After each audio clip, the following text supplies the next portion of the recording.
I want to bring Jerry back up for a few minutes. Thanks. Well, thank you, Rick. We'll be announcing the winner of our contest shortly, and so stay with us. We're excited as excited as you are to tell you who won. Now, keep sending your questions to info@ccisolutions.com, and we'll start our Q&A session shortly.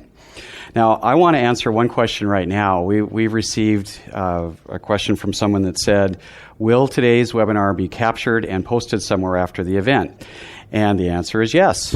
Shortly after we're done today, we'll be posting this webinar on our website, reposting to ccisolutions.com. There's more. We are filming an educational video this week that we're really excited about. The video is really all about offering you an educational resource, something that you can keep for yourself as a reference or share with anyone who's interested in learning more about digital mixing. And the purpose is to go into much more detail on these topics that Rick shared on today. Rick actually covered several topics in a pretty short time, but there's much more that can be said, and there are several other topics that we know you're interested in. So we'll be putting this 2-hour DVD together, releasing it sometime this summer. We know it's going to be worth a small investment on your part because it'll be a great tool for you. Look forward to that. We'll be sending an email out letting you know that it's coming. We're also creating a special PreSonus store within ccisolutions.com's website. And I need to tell you a little bit about that. We've got several solutions that we're putting together, multiple items in a kit that will give you more of an answer than just a given piece here or there. And so look for that. We've got several specials that will be posted there. But the thing I need to tell you is manufacturers' minimum advertised pricing policies don't allow us to put the special deal on the website. So we actually have to ask you to go there, take a look at the specials, and then call our experts on at 1-800-426-8664, and they'll let you in on the special prices. We've got some special pricing set aside, especially for the churches and ministries that call in. We've also got some fun stuff ahead for you today, so hang in there for the winner of the contest. But one of the things I want to tell you that's coming up real soon is we want to show you our system overview, our setup here, so you can have an idea of how we've done this, and we'll tell you that if we can do it, you can do it. So we'll show you that after the Q&A is over, and then in the meantime, we'll just go ahead and have Rick answer some of these questions. We've received a lot of questions. Keep them coming in. We will certainly help you with anything else that comes to mind. So the answer for the contest, right? We've got to say who that is now. I guess it's the time, the giveaway. So we need a drum roll. Can all of you guys give us a drum roll? Come on, we want the house sound. Which one of you was it? Well, I'll tell you. If you're Timothy Rush from Oak Creek Christian Center, you've won, Timothy. We're excited for you. Congratulations.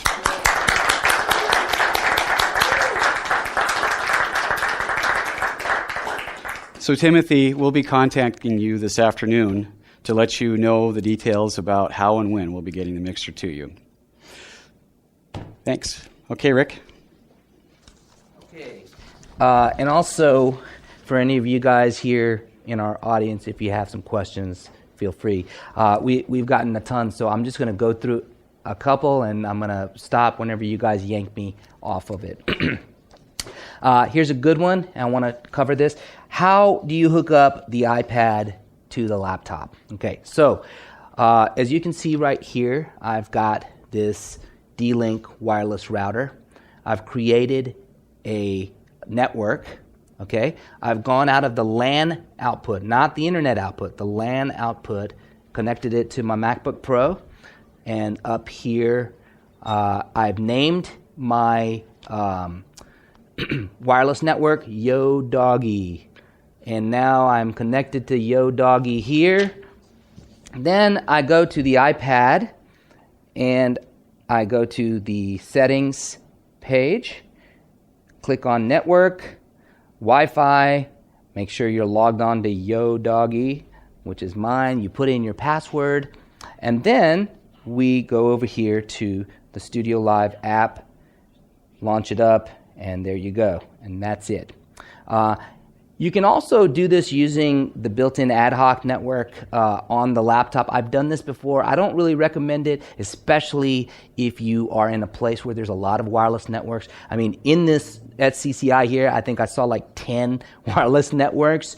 We didn't get one dropout with the iPad.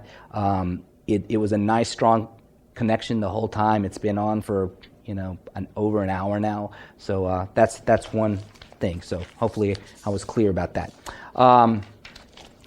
When you use the iPad to make an adjustment, since the motors aren't motorized, how do you know your fader position? Good question. That's what fader locate mode is for. So fader locate mode on the board, Ron, fader locate mode, right here. I hit that on, and watch what happens when I grab.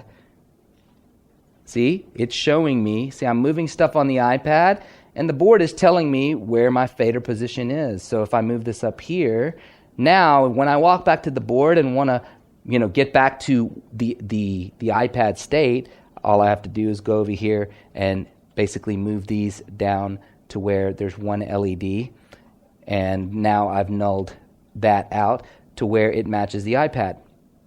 So, thank you, fader locate mode. Okay, next question. To replace our current equipment, I need a minimum of 32 mic inputs. Is there a PreSonus equipment configuration that can meet this requirement? Yes. 2 of the StudioLive 1642s can be daisy-chained together to form a 32-channel console. The cool thing about how this works is we're using the FireWire bus to link them two together, and all of the buses are linked. What that means is when I solo a channel on one board, you set one up as the master, one as the slave. When I solo a channel, it basically sums all to the solo bus of the master console. So basically everything is linked over, and it really works very, very, very well as a 32-channel solution. You also have the ability, when you're linking 2 of the 16s together, to record, okay? Because that basically is right at the top end of the bandwidth that's allowable. Now, for the 24-channel StudioLive, if you need more, if you wanted to link 2 of these together, you can do that for live sound. However, it exceeds the maximum amount of throughput for FireWire, so recording is disabled when you link 2 24s together, but you can still link them together and create a 48-channel live sound console, and it works great in that way. Okay? Do you have use of 4 effects? We'll get your mic on here. Do you have use of 4 effects units when you link 2 16s, or do you still have the use of just 2? Yes, you do have use of 4, but the way that it works is this. If I had 2 boards here linked together, I have 2 effects processors that remain local to this board and 2 effects processors that remain local to this board, but the outputs of all of those effects processors will feed the master output of the master console. So that way you do double your effects, you do double your subgroups. You do not double your auxes, okay? So if you're linking 2 24s, you still have 10 auxes. If you're linking 2 16s, you still have 6 auxes.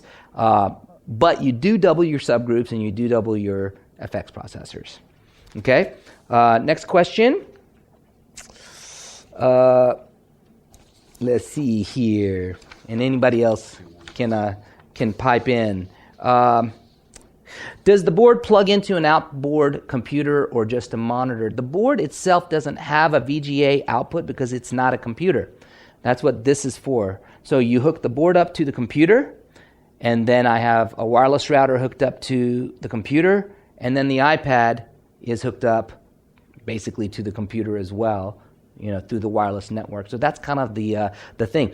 The interesting thing about this computer, a lot of people have asked me, what kind of computer should I buy? I strongly recommend a dedicated computer. Remember what this is. This is your tape deck. This is a bunch of your effects processing. This is your wireless control. I would not recommend using the same computer that you use to broadcast presentation, PowerPoint, stuff like that. A dedicated rocking computer is what I recommend, Mac or PC. Yes, sir. Can I link a 16 and a 24 together? No, you cannot. And the reason is that they both have two different. The 16s have 6 auxes. The 24s have 10 auxes, and so they don't link together. The good question, though. The 1602, the new little StudioLive, will not link either. It's just 16 ins. It's 12 mic pre's with 16 analog ins, and it was meant to be really for small churches. It also is going to be a really cool small mixer for like the youth room, the college room. It would be probably the coolest keyboard mixer on the planet because it hooks up to your computer. You can play virtual instruments back. You can combine them with your analog synths. You can play tracks back, through Studio One or Capture or Logic or Pro Tools or whatever DAW you're using. By the way, all of our mixers are compatible with other software too. I'm showing you the PreSonus solution because that's what comes in the box with it. But if you're a Logic user or Cubase or Pro Tools, these show up as a recording interface for other software as well. Okay. Any other questions? One more. Okay. All of my sound techs have been using analog boards for many years. In your experience, how difficult is it for seasoned sound veterans to transition from an analog board to a digital board? This is a great question. We did a lot of research before we designed this board. We had it on I used to travel around with a little satchel thing with this board on a white piece of paper. And what we would do is we would lay the piece of paper with the drawing of the board. We would sit a seasoned sound veteran, not an M7 user or a digital console user. No, we would sit a seasoned analog guy in front of it and say, how would you assign channel 3 to aux 5? And we asked them those kind of questions to come up with the workflow of this board. So to answer your question, out of all of the digital consoles that are out there, I think this is by far the most intuitive, and it's not because I work for the company, but it's honestly because I've mixed on other digital boards. There's a lot of great digital boards out there, but to answer your question, there's none faster and none more intuitive than the StudioLive. It doesn't do everything, but what it does do, it is super easy and fast to work on. That's great. Okay, guys, we've got 2 more things to share. First thing is I want to do a system overview now. I know that many of you will be very interested in seeing how we've set this system up right here. This is especially for you AV techs. The thing I want to share with you to begin with is we've set this up so that we can broadcast and record the video separately from the audio. And there are multiple reasons why we're doing that, but the main thing is so we can take all of the information back to a studio, edit, and put things together in a way where the mix levels are maybe even better than if we just threw everything into a finished recording up front. So we're tracking the audio separate from the video, and I'll start with the video right now. We've got these Canon XF cameras. I need to give Canon a shout out because we're really grateful that they shared these brand new HD cameras with us. Beautiful in terms of features, ease of use. They've come down in price a whole lot. The XF Series 105 and the 305, we can tell you more about it if you want to get a hold of us, but those are terrific. And then Roland Systems Group, they have loaned us this VR5 video mixer. We're taking all of our camera feeds and we're dumping them into the VR5. The VR5 can accept up to 4 video camera inputs. And then we've got the overlay, which you see at the bottom of the screen there. We've created several PowerPoints with text and graphics that we're using as overlay throughout the event.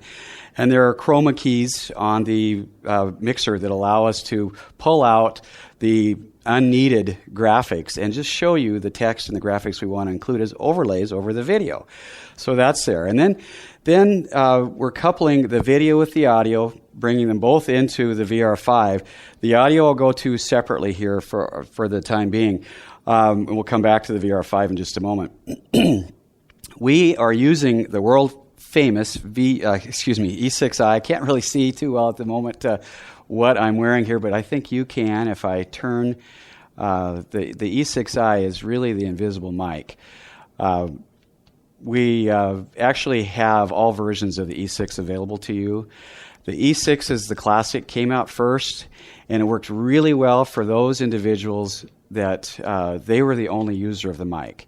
They set the adjustment on the mic, they left it, they used it, They came back to it, and the positioning was theirs and ready to go for them for the next time.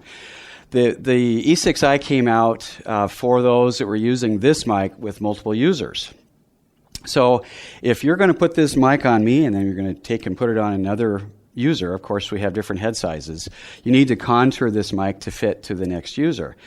That's where the E6i comes in. You can adjust and readjust and not worry about the mic actually breaking as quickly as the E6 would if you adjust it multiple times. So purpose again, E6 if you've got just one user using the mic, the E6i if there are multiple users using the same mic.